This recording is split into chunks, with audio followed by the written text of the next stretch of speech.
I once dreamed of being a pediatric cardiologist. Yes, me. But God called me to be an interior designer. This week, I'm sharing my testimony, how God called me into design, the risks I took, and the lessons I've learned along the way. It all started in my military upbringing. My mother always wanted me to go to Spelman College. And I always wanted to be a doctor.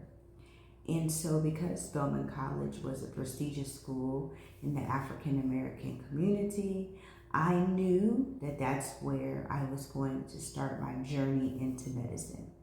And so, when my mother passed away in 1998, in the first semester of my senior year, I knew that I had to continue. I had to go through to Spelman. And so, barely a week after she passed away, I was writing my essay for my college entrance application. And y'all, I was typing on a typewriter, all right? Well, as I did that essay and I wrote about her, I ultimately did get accepted to Spelman, early acceptance. And it was great. I was excited. I was rearing and ready to go. Showed up in Atlanta with my dad's minivan, Toyota Sienna, full to the brim of all of my college stuff. I had gone to the Container Store and I had everything picked out, all my colors coordinated, all of my decor together for my room.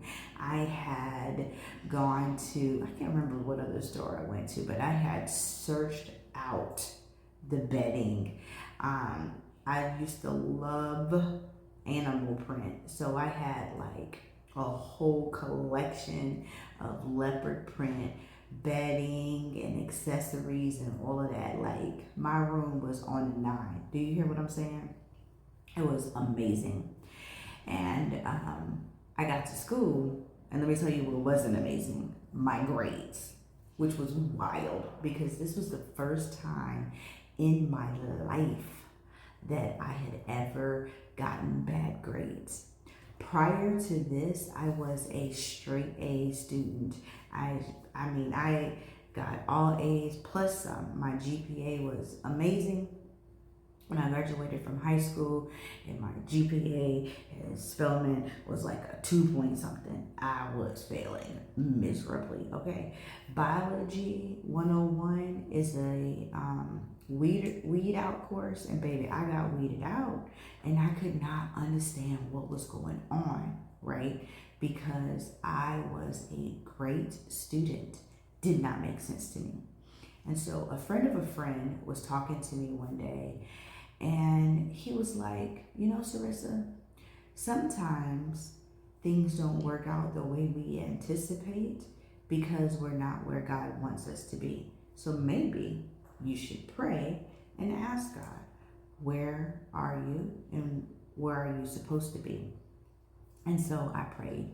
I can't exactly remember how much time passed by because I was 19 years old.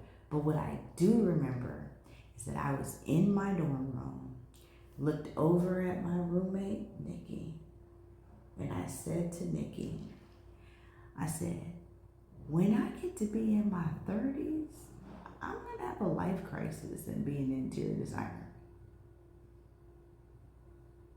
Now y'all, Nikki said to me, why don't you do that now?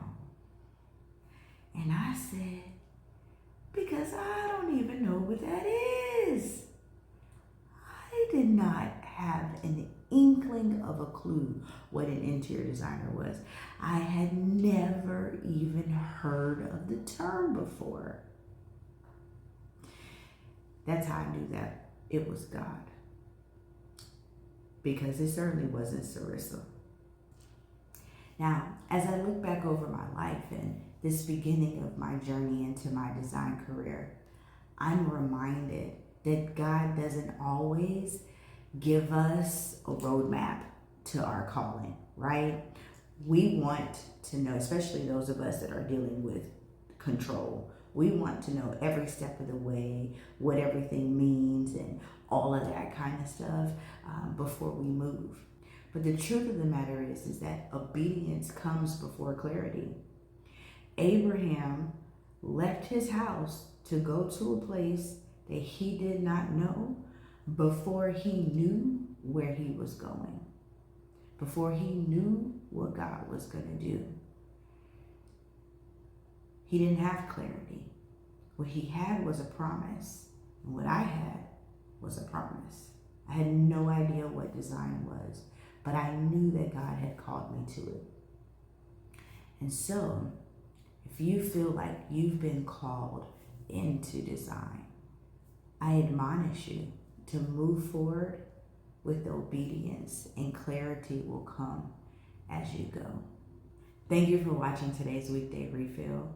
I'm Sarissa Latoy, and I'm here every week, Monday through Friday, offering you just a little piece of something to fill your cup as you go through the day.